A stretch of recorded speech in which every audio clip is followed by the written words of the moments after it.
नमस्कार दोस्तों, मैं हूं चांदी। आज की बड़ी खबर। कांग्रेस के छत्तीसगढ़ प्रभारी कुमार ने शैलजा ने 10 अक्टूबर को संज्ञा किया कि उम्मीदवारों की अंतिम सूची केंद्रीय चुनाव समिति के अंतिम निर्णय के बाद जारी की जाएगी। कुमारी शैलजा ने कहा, 12 अक्टूबर को हमारी केंद्रीय चुनाव समिति की बैठक होगी। अंतिम निर्णय सीईसी द्वारा लिया जाएगा। अब जब वे अपनी अंतिम मुहर लगा देंगे, 2 उम्मीदवारों को अंतिम सूची सामने आ जाएगी। 12 तारीख को हमारी सेंट्रल इलेक्शन कमेटी की बैठक। मैम, ये मान लिया जाए जो आज रात तक फाइनल होगा जिसको मोहर लगेगी वो सीईसी में जारी हो जाएगा। फाइनल तो सीईसी ही करता है। अब वो किस पर क्या सहमति बनाएंगे, क्या करवाएंगे, वो उनके ऊपर डिपेंड करता है। ये हमारा काम है। फाइनल लिस्ट वहाँ से होगी सीईसी से। जब उनकी फाइनल मोहर लगेगी तब आप समझिए कि कैंडिडेट की लिस्ट क्लियर है। एक साथ 90 आ जाएंगे कि 5 तारीख को जारी करने की कोशिश करेंगे हम लाने की, क्योंकि बीजेपी ऑलमोस्ट सभी सीटें जारी कर चुकी है। तो अब बीजेपी जो कुछ करे वो करे, हम अपने हिसाब से करते हैं।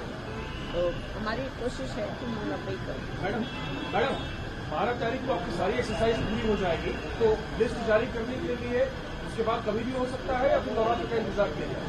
अब ये तो फैसला तभी होगा कि हम सारे उस समय क्लियर कर लेते हैं, सारे एक साथ निकालने हैं या बारी बारी से निकालने हैं, तो उस पर तय होगा। तो बीजेपी बहुत बेसब्री से इंतजार कर रही है आप लोगों का। अच्छा, हमारी बेसब्री है, उन्हें चिंता है, बेसब्री नहीं, उन्हें बहुत चिंता है। बॉलीवुड अभिनेत्री करिश्मा कपूर ने लैक्मे फैशन वीक में शुरुआती शो राव मैंगो के चिल्ड्रन ऑफ द नाइट के लिए रैंप पर चलकर दर्शकों को मंत्रमुग्ध कर दिया। करिश्मा कपूर ने कहा, एक अभिनेता के रूप में हम कैमरा के सामने रहने के आदी हैं, रैंप के सामने नहीं। मुझे यह स्वीकार करना होगा कि रैंप पर चलने से पहले हम हमेशा थोड़ी घबराहट महसूस करते हैं। बेशक मैंने रैंप वॉक में अपना अच्छा योगदान दिया है, लेकिन आज रात अलग थी। यही ऐसा था जैसे हम फैशन के साथ बह रहे थे। As an actor, we are used to being in front of the camera, not in front of the ramp. So I have to admit, we always feel a bit nervous because it is something different. Of course, we've done my fair share of ramp walks, but you always feel a bit nervous before. Yes, and I think especially tonight, because it was very different. It was not the very typical, showstopper and, आप smile karo, turn karo, twirl karo. It was very different, like it was like we were flowing with fashion, seeing Raw Mango's vision. So it was very clear. So we really needed to fit in and, feel that moment. So yes, I hope you all enjoyed it. Yeah. You are considered a fashion icon by many who have been your icons. Thank you. And who's the most fashionable member in your family? Oh my God, आप मुझे spot में डाल रहे हो. Well, I would say honestly, I'd say my Dadaji and my Dadi, because they, always wore white clothes. And my Dadi always wore white saris. So my love for white came from there. And of course, today my sister. Bollywood के महान अभिनेता अमिताभ बच्चन ने अपने 81वें जन्मदिन पर मुंबई में अपने आवास जलसा के बाहर एकत्र हुए, अपने प्रशंसकों को बधाई दी। उनके आवास के बाहर बड़ी संख्या में भीड़ एकत्र हुई और उनका जन्मदिन मनाने के लिए केक काटा गया। बिग बी ने गुलाबी जैकेट और काली पतलून के साथ अपना रफ एंड टफ आकर्षक लुक दिखाया।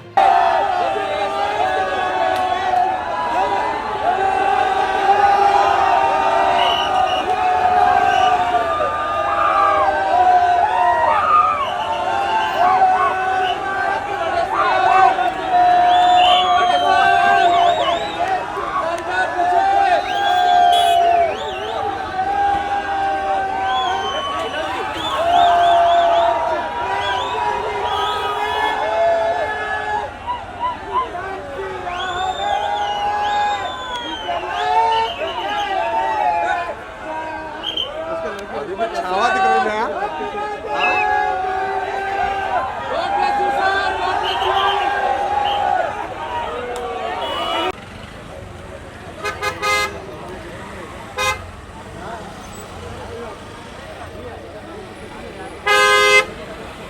आते आते सुबह हो जाएगा।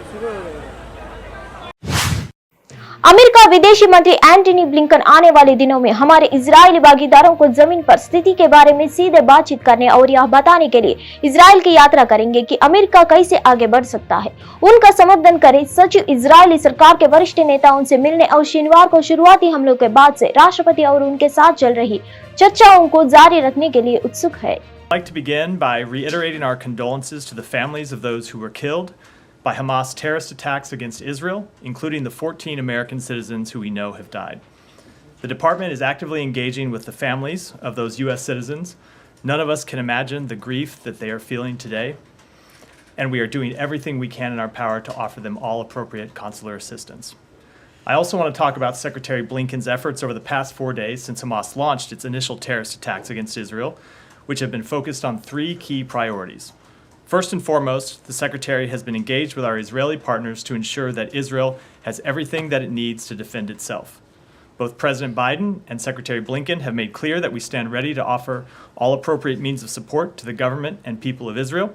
The first tranche of security assistance is on its way and will arrive in the coming days, and more will follow. Afghanistan में भूकंप ने तबाही मचा रखी है। बुधवार तड़के अफगानिस्तान के उत्तर पश्चिमी इलाके में कई झटके महसूस किए गए। इन झटकों की तीव्रता 6.3 मैग्नीट्यूड थी।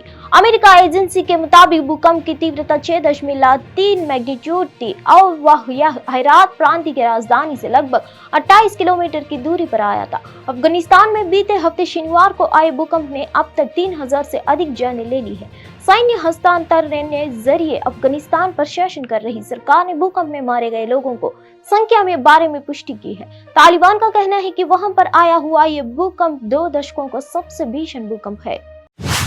अमरावती इनर रिंग रोड मामले में टीडीपी के राष्ट्रीय महासचिव और पूर्व मंत्री नारा लोकेश एक बार फिर सीआईडी के सामने पेश हो गए। लोकेश सीआईडी नोटिस और हाईकोर्ट के आदेश के मुताबिक मंगलवार सुबह 10 बजे ताड़ेपल्ली स्थित सीआईडी कार्यालय पहुंचेंगे। लोकेश जो आईआरआर मामले में A14 हैं, उन्हें सीआईडी अधिकारियों ने कल 6 घंटे तक पूछताछ की। बताया जा रहा है कि सीआईडी अधिकारियों ने पहले दिन लोकेश से 50 सवाल पूछे। सीआईडी अधिकारी आरोप लगा रहे हैं कि उन्होंने विरासत के फायदे पहुंचाने के लिए काम किया है। अतिरिक्त रिंग रोड सरकाने के मामले में संगठन ऐसा लगता है कि हेरिटेज और लिंगमनेनी भूमि के लिए अतिरिक्त रिंग रोड संरेखना को बदलने के लिए सीआरडीए पर दबाव डालने के मामले में लोकेश से पूछताछ की गई है। हालांकि सीआईडी सूत्रों का कहना है कि नारा लोकेश ने जांच में सहयोग नहीं किया। बताया गया है कि उन्होंने ऐसा किया, कई सवालों का जवाब नहीं पता। इंतजार कीजिए और देखिए क्या होता है।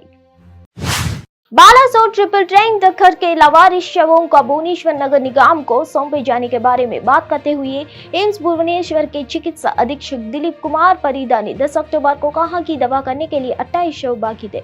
आखिरकार हम तार्किक निष्कर्ष पर पहुंचे हैं और इस प्रक्रिया में केंद्रीय मंत्रालयों से लेकर राज्य सरकार तक कई एजेंसियां शामिल थी। भुवनेश्वर नगर निगम अंतिम निपट पदाधिकारी है। हमने जो भी मंजूरी और अनुमति मांगी थी वह मिल गई आई है।